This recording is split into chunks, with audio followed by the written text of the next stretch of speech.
നറുക്കെടുത്ത് നേരം ഇരുട്ടി വെളുത്തിട്ടും വിഷു ബമ്പർ ഭാഗ്യശാലിയെ തേടുകയാണ് കേരളം. പാലക്കാട് കോർട്ട് റോഡിലുള്ള PS വർഷ ലോട്ടറി ഏജൻസിയിൽ നിന്നും വിറ്റ VD 204266 എന്ന ടിക്കറ്റിനാണ് ഒന്നാം സമ്മാനമായ 12 കോടി ഭാഗ്യമെത്തിയത്. സുൽത്താൻപേട്ട സെന്റ് സെബാസ്റ്റ്യൻ സ്കൂളിന് സമീപം താമസിക്കുന്ന ജയപ്രഭാകരനാണ് ഏജൻസി ഉടമ. ടിക്കറ്റ് ജേതാവ് ഇതുവരെയും തന്നെ ബന്ധപ്പെട്ടിട്ടില്ലെന്നാണ് വർഷ ലോട്ടറി ഏജൻസി ഉടമ പ്രഭാകരൻ പറയുന്നത്. ചിറ്റൂർ സ്വദേശിയാണ് ലോട്ടറി വാങ്ങിയതെന്ന സൂചനയുണ്ട്.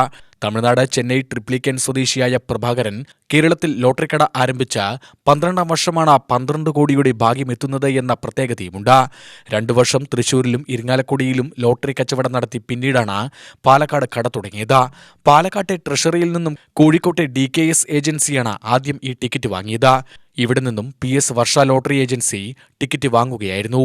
ഒന്നാം സമ്മാനമായ 12 കോടിക്ക് പുറമെ 1 കോടി രൂപ വീതമുള്ള രണ്ടാം സമ്മാനങ്ങളിൽ ഒന്നും പാലക്കാട് വിറ്റ ടിക്കറ്റിനാണ്. വാളയാറിലെ ചിദംബരം ലോട്ടറി ഏജൻസിയാണ് ടിക്കറ്റ് വിറ്റത്. VG 203046 എന്ന നമ്പറിൽ വിറ്റ ടിക്കറ്റിനാണ് സമ്മാനം. കോഴിക്കോട്ടെ DKS ലോട്ടറി ഏജൻസിയിൽ നിന്നു തന്നെയാണ് ചിദംബരം ലോട്ടറി ഏജൻസിയും ടിക്കറ്റ് വാങ്ങിയത്. UTV news, Palakkad.